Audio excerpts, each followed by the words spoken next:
I want to clarify before I start this. I'm a boomer. I don't know what it is about online tournaments, but I will not do this process for, say, online tournaments in comparison to offline ones. Usually when I use this sort of system, it's for offline. Not because online tournaments are less worthy of effort or anything like that. You are totally able to use them in this context. It's just usually online tournaments are a lot more like, oh, you can't really prep. It's just like, here, everyone shows up at the last second and that's it. Basically, this is my general structure of how I've always touched on prepping for tournaments. So I break it down into 4 groups. Consistent player, or you could say strong. I would say like they're fundamentally good. So the next one is consistent player, who is inconsistent in bracket. Really, I should say strong. The player, of course, is really good, but maybe their game plan is inconsistent or weak. Sometimes also like they are much vulnerable to random characters, or sometimes they lose, you know, they kind of throw their own games. Inconsistent player, who is strong in bracket. Like maybe they're strong knowledge check players, or not that they're bad or weak or anything like that. Usually it just ends up being that they're inexperienced. Inconsistent player, inconsistent in bracket, I should say inconsistent everywhere.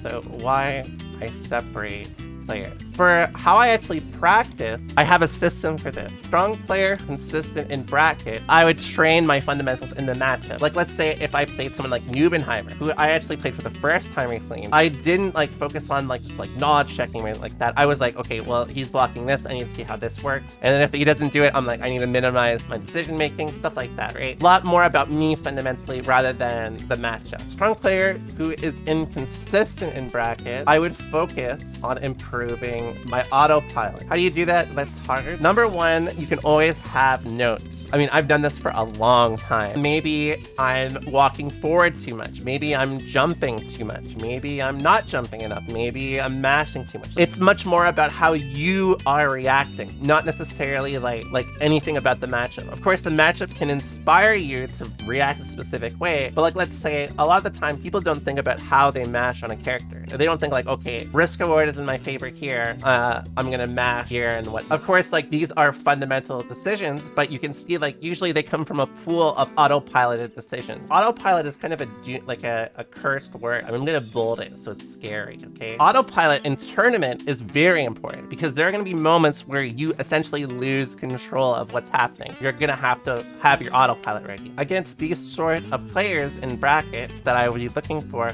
I would never in any case actually play any sort of like more serious set. I would always focus on finding ways to make it so that I could answer like whatever knowledge check or whatever strategy they replicate often. If I was doing this against Leo, I would be looking specifically for, okay, how do I deal with a lot of layer 1, layer 2, cross-up, mix-up stuff? Like, how do I deal with that? If you can have at least a fundamentally strong approach to some of these things that you can always disengage from, that's basically it. Autopilot is bad if you can't detach from it. No matter what context it is. If you cannot stop yourself from autopiloting, it's not good. If you can, it's good usually. That's as simple as it is. But in the context of this, when I'm talking about maximizing, I guess, my matchup specific familiarity with the character to the point where I can, let's say I see Leo do cross the bracket, instantly just react, right? Like just without thinking. I wouldn't want to spend the same amount of time focusing on them as I would someone like, let's say, you know, Umi Show or Neubenheimer. Players that basically they're a shoo-in for top 3 or something, right? Like I'm almost certainly, if I do well, to see them. There's a chance that I may not see an inconsistent player because of that, but that's why I also focus on this, because if they're inherently inconsistent, I would want to play around that inconsistency. Inconsistent or inexperienced player who is strong in bracket. I would maybe like, let's say, oh, I noticed this Anji player does really well in bracket consistently, even if, you know, a lot of the time they rotate RPS or strong knowledge check options consistently. I would say, okay, well, I'm noticing that they do well every so often. Maybe I need to like study up on my Anji. There's a very thin line between a strong player who's inconsistent in bracket and an inconsistent or inexperienced player who is strong in bracket. And there's a very notable reason for that. In the context of a tournament, these two players actually are not entirely that different. Usually the way that they win involves usually abusing people's autopilot or lack of experience. But the main difference between these two is even though they could be a fundamentally strong player, their decision making is probably still inherently weak. Whereas, an inconsistent player's decision making tends to be still weak. It's just they are taking advantage of a general lack of matchup knowledge. It can either be very top tier characters or very bottom tier characters. One tends to be harder to deal with. Usually they're top tier for a reason, right? They're strong because it's not easy to just directly deal with them. I've mentioned before, some characters, even though they're bottom tier, they can be very good in tournament. A great example is, yes, Exer Leo. Leo was one of the worst characters. I shouldn't say the worst. He was towards bottom tier. He was not great. And in tournament, he was like top 3, right? Player's a little more complicated. Characters like Answer or Jacko. Jacko is actually another great example because Exer Jacko was so underrepresented after she got nerfed that when Nova started playing her, he just knowledge checked the fuck out of everyone. He won a tournament for it. Characters that are considered very strong in tournament are ones that can just oops you very hard in bracket. Leo, for example, back turn AH into burst super is like 80%. Oh, same with Eno. Some characters can essentially kill you before you get any information on how the player plays. It's not necessarily their strength as much as it's their ability to win without really telling you much, I guess is a good way to think about it. So for top tiers, this thing is actually also replicable. Their strengths are notable. They're not top tier for no reason. A lot of people actually don't think like this, by the way. I just want to highlight this. A lot of people are just like, oh, they're top tier and that's where it starts and ends. To be safe against this character, I have to block longer, or I have to wait things out longer, which may increase my risk. And understanding things like that is essential to fighting top tier characters. If you just say, oh damage, you're fucked, right? And this is also why typically these players are inherently inconsistent. They're not really thinking like that. It's just like, oh, this gimmick works, I'm gonna do it. They can also be players that feel like they have to do things just because the character's bottom tier, which isn't always true. Sometimes they do have to take risks or make risky decisions, but a lot of people infer that as they have to always take risks and never stop. So inconsistent everywhere. I want to clarify, just because they are inconsistent does not mean that they're not a threat. None of this categorization is a defining characteristic of their strength or weaknesses. Some players play the best, some players play their worst in tournament. It's just how it is. If you view it like this player is not a threat because they go 0-2, good players have been almost beaten by just people you've never heard of, right? Maybe off stream. Anime villains lose all the time when they underestimate people. That's so true. So mentality. So this is very important. I view my own mentality almost more important than physical play. And there's a reason for this. Because I understand that mentality is the barrier to how well you play, I don't just focus on entirely playing this good and that good, right? I use a lot of mind game stuff. Because one reason I do this autopilot tactic is because if they are a player inconsistent, they may overvalue casual wins. Some people use casual wins as a means of making themselves more comfortable in bracket. They overvalue these wins. They tend to fold no matter how good they are if the expected experience is not as one-to-one as the casual. There's also another reason why I tend to never play to win in casual, because if they are too focused on winning in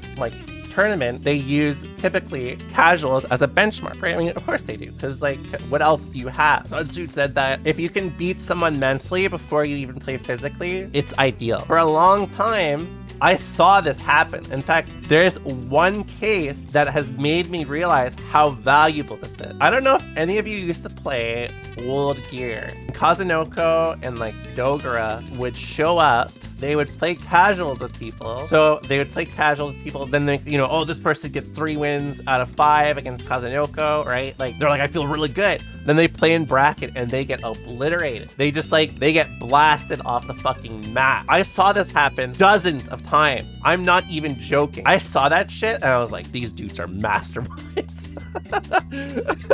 So in this case, being underestimated can be good. Sometimes people will be more afraid of losing to you than actually losing in tournament. They lose to social pressure. Understand that is only a piece of the puzzle. You are prepping to use these things, not just forget about them. We'll talk about, I guess, like extra. Always use the washroom. Make sure you are comfortably full. This is important. Comfortably. Some people do not do well entering bracket after a gigantic meal. If you want to sabotage me, make sure I can't eat before bracket. Remember that you are not defined by your tournament experience. A lot of people are like, I gotta go into this and I gotta win and I gotta do my best and I gotta be recognized. Most people don't remember most tournaments. In fact, most people don't even remember that Umusho won Evo. All that matters is that ultimately you try to improve and do your best. Of course, like, you know, with things like tournaments are expensive, flying to stuff and whatever, but a lot of people let their entire social view be warped by this. 2017, I have a great story for you. I played Seoul and I did extremely well in the first few months of 2017. I would beat players that made top 3. Like I excelled. And I went to Evo 2017. In this tournament, I played against Kadako and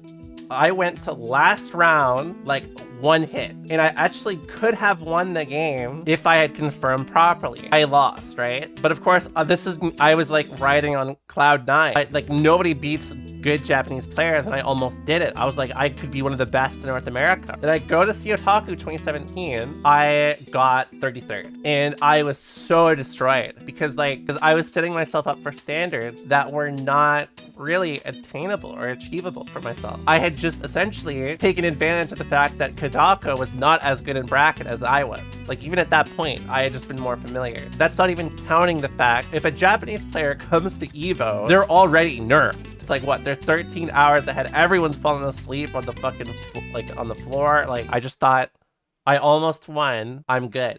And that's it. I lost. I didn't even want to watch the top 8. I was like crying in my fucking bed and shit. It was miserable. I overestimated myself and I really doomed because of one singular experience that I tried to use as a means of defining myself. Some people cling to that concept very long. And I realize this and why I don't do it. Sometimes people let their identity become something that they achieved before. And in turn, it makes it a lot harder to ever leave that bubble. Because if you're known as the guy that beat, let's say, Tempest, what happens when you're the guy that could not beat Tempest 10 times after that? My one skill was fighting games, basically. When I clung to that identity and what it meant, and I went to, like, you know, what I want to be in it, it was really bad for me. Now, like, obviously I've done a lot more. I'm a lot more proud of myself, but it's because I like history a lot. I like food a lot. I like buying clothes a lot. I'm just happy being myself. But before, I had to prove myself almost. That's how it felt. That's basically it.